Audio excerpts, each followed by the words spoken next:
Hey everybody, Jim Neeb here again.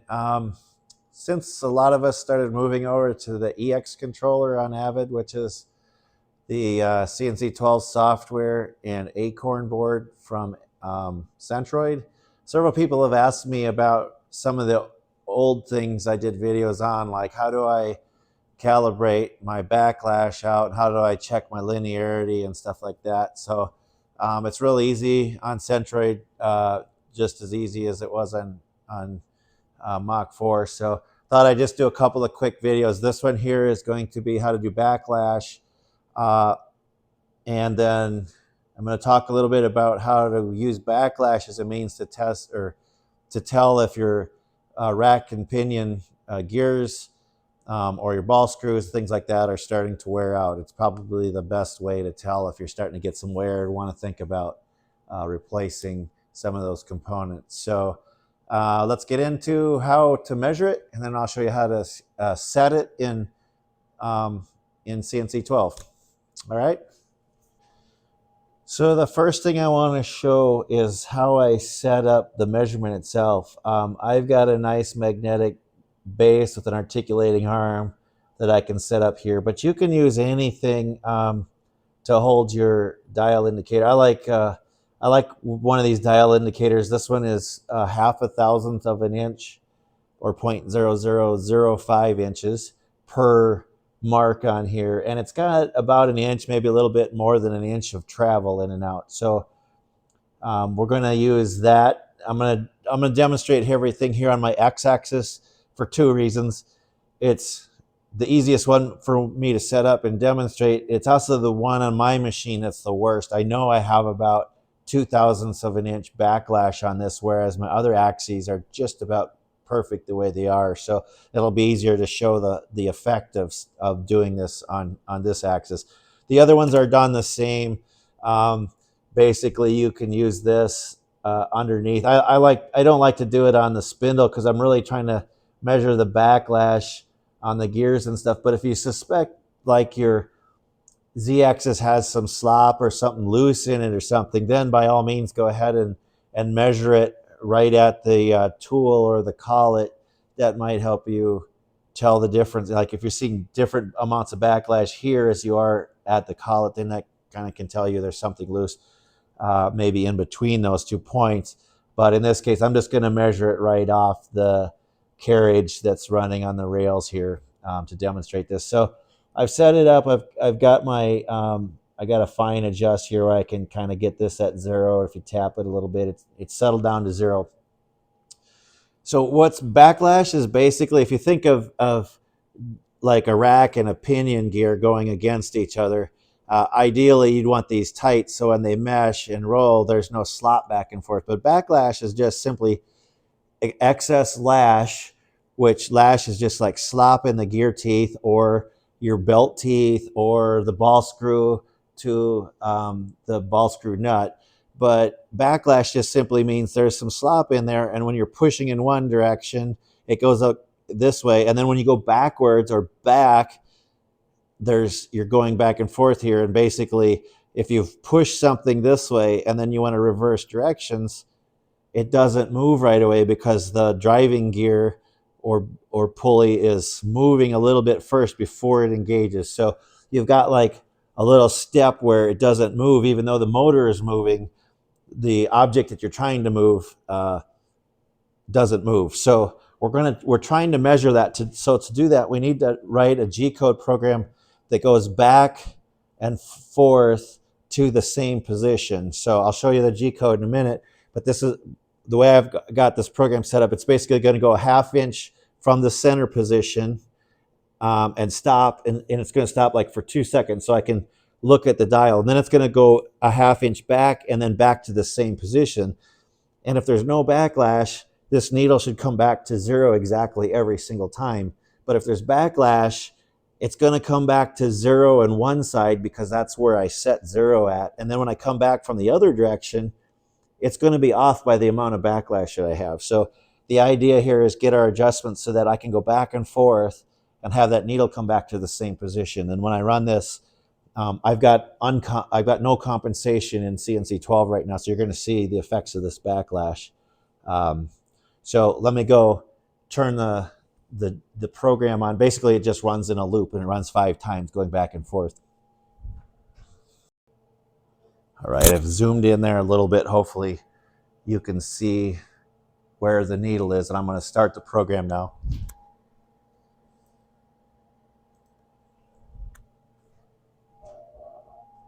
So there, when it comes back to 0 from the one direction each time, but then on the other side, it's almost 0.02 of an inch off.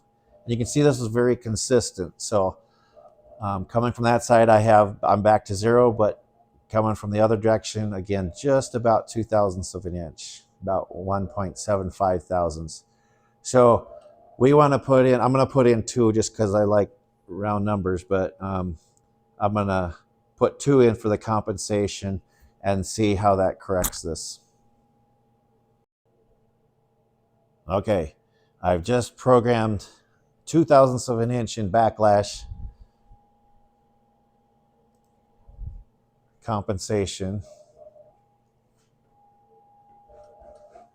And now it's going back to 0 again from that direction, and it's about 0.5 thousandths off this way. It's pretty consistent. So I still got about 0.5 thousandths to go, it looks like. So I'm going to put in 0.0025 and see if that gets me going to 0 on each direction. All right, I have 0.0025 programmed in.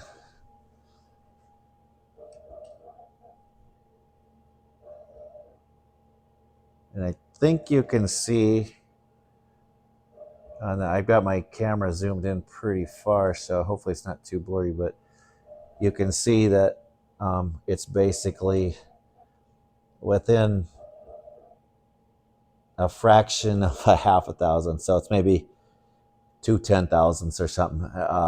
It's as good as I can get it with this. So I have a resolution in steps of about 0.5 thousandth, so I can't really expect to compensate any better than that because that's 1 step on the motor. So it's also, the interesting thing is you can see these servos kind of home in. It comes back close, and then it makes ever such a slight amount of adjustment more to get to that final position. But so I've put in 0.0025, and I've got just about no backlash at this point where I can measure. And for a CNC router, I'm cutting on wood and stuff. That's way better than it needs to be. In fact, you don't really care about 0.02 of an inch that much. However, when I'm using my laser, I don't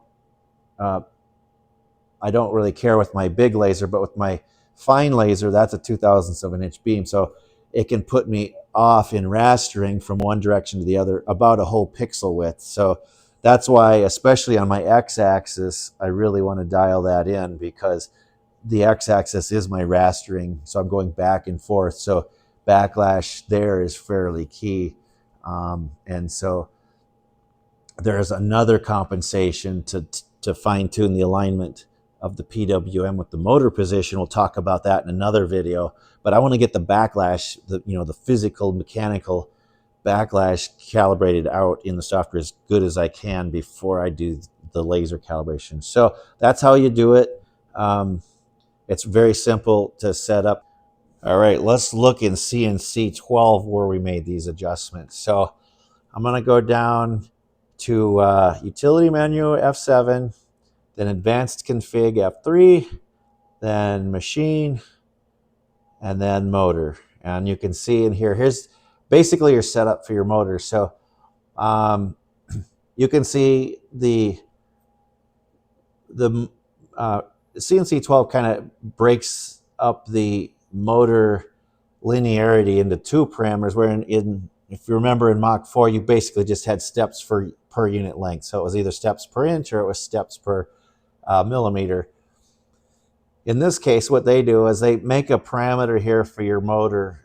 So whatever stepping you have in your servo motor or your stepper motor, you put that in this number. So that's exactly what your motor is. So in this case, this motor has a 2,000 step resolution. That's a full, exactly one revolution. So you don't mess with that. And then this long number here, it's just about one. So effectively, it's one revolution of the motor equals 1 linear inch in travel on my x-axis. So I've got about 2,000 steps per inch, which is half a thousandth of an inch. So that's why I was saying before, I basically can't expect any more resolution and adjustment here than about a half a thousandth. So, which is good because I was right at about 2,500. So you just go in here then to the lash comp, this is where I edit it, put that in there. And so originally it was all zeros like that, and it's going to warn you here because the backlash compensation will actually change the homing position slightly. When you're doing the backlash compensation measurement, you don't really care, but you do want to go back and home your machine for the best accuracy after you're done setting all your backlash compensations, just because it's, like I said, it could affect your home position slightly. So I'm just going to hit return and go on there. So I've got 0, and then I'll just hit the save button here, and it's done. Then you can go back and run it again. So I don't want 0, I want 0.0025. So I'm going to leave that and save it, and then you'll go back out. So let's look at what the program looks like. It's just a real simple program. Hopefully, maybe I'll zoom in on it a little bit here so it's a little bit easier to see. I've just got the feed rate set to 100. I don't want a super slow feed rate, because depending on what kind of gear drive or pulley system you have, especially like belts can be, they can have backlash in them and not actually slip in that from side to side under very slow speed and acceleration conditions. So you kind of want to bump them a little bit hard. So you wouldn't want to do like a feed rate of 10 here, inches per minute. 100 on mine, I don't have long belts. Most of my backlash, I think, is in my rack and pinion. So 100 seems to work fine. Then I've just got a little loop counter here, so it does it 5 times, and you can just see it's going, it's starting at 0, and then it's going to go right a half inch and then back to 0, and then left a half inch and back to 0, and just keep going in that loop. So very simple program. I'll load this in my Google Drive. I'll put a link in it in the description section. So if you want to download it, you can grab it, and just for your X and Y axis, just obviously you just need to change the 4 X's here to X or to Y or 0. If you want to do the other axis, you want to change your loop count and do it more times. If you want more pause, just change the P2. This is 2 seconds. You can put 5 or whatever you want to do there. So I'll put that in my Google Drive. So that's the code. One other thing to mention is that once you've taken these measurements, put them in a spreadsheet or write them down somewhere. That way, in 6 months, when you have a feeling maybe your rack is worn out and you want to compare it to how it used to be, you have what it used to be here, your baseline. I keep track of this and like laser parameters, all my laser offsets and different aspects of the machine. I keep in a spreadsheet for reference. So that's always a good idea. Then you can go back and look and see if your machine is out. The other thing is, if you need to reinstall a new version of CNC12 or your machine gets corrupted, you need to start over on that, and then you have all of this and you don't have to go remeasure everything again. Another thing I'll mention is that CNC12 has just tons of dials and settings you can play with. It actually has like ball screw compensation, where some of these other parameters in the end here, you can, as I mentioned, you're trying to, with backlash measurements, you're trying to bang this thing to the left and the right, where it's up against one side or the other of a gear tooth, and sometimes that's difficult to get it to do depending on what kind of drive situation you have. Sometimes there's enough static friction in that it doesn't slide from one side to the other, or the head that you're driving is so light that it moves really easily, and it's hard to do that. So you can actually change the acceleration settings or the speed settings during a turnaround to actually kind of force that backlash to be taken up. I don't really think any of that is required for a CNC router. I mean, if you look at mine, I've probably got 50 or 60 pounds of crap up here, between the spindle, the laser, the Z-axis, and everything. So, and then the gantry itself weighs another 40 pounds. So for the X and Y motors, they easily take up the slack, even at 50 inches per minute, without anything special. So I would recommend not getting too bent out of shape about trying all these other things that are fancier. Just the straight lash compensation all by itself is really all you'll ever need, if you even need that. Like I said, that's, again, probably a stretch for most people's systems, unless you, like I said, unless you got one really worn. In that case, you probably just want to replace the gears and stuff. But anyway, that covers, I think, the easiest way to do this for just a CNC router.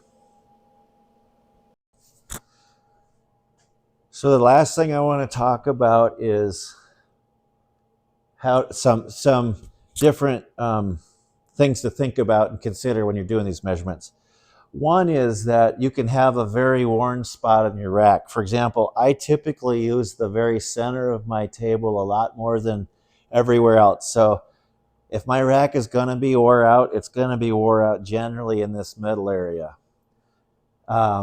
Especially if you're doing a lot of rastering, like laser picture rastering, where you're just constantly going back and forth thousands and thousands of times for one job, that can wear that section out. So in that case, it's important to measure your backlash over on the sides as well as where the wear spot is, because if you just do it in the side where the rack is relatively new, it might not appear as bad as it is. So I would recommend, when you get a new machine or when you replace your gears and belts for periodic maintenance, go do a new measurement. You not necessarily to compensate for it, because as I said, if you're just cutting out wood parts on a CNC router, a couple thousandths of backlash really isn't a big deal. However, if you know what it is when they're new, then in 5 or 6 months, when you suspect, well, maybe my gears are getting wore out, you can go back and do the backlash measurement. And if it's 5 or 10 thousandths, now well, you've got some pretty good wear in there, and maybe you want to think about replacing those gears or something. So again, you also know exactly how bad it's wore, because typically backlash is where you're going to see a worn rack gear show up. Backlash measurement. So it's just a good way to tell. The second thing is,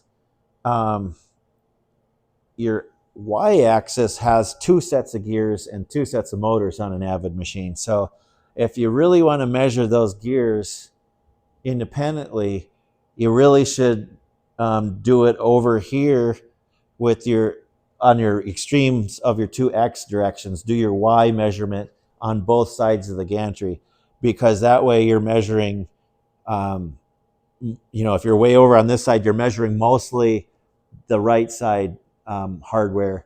And if you're way over on the left side, you're measuring mostly the left side hardware. If you're right in the middle, basically you're getting an average of the two. So again, you can you get a better baseline of what your new system looks like if you take both of those measurements.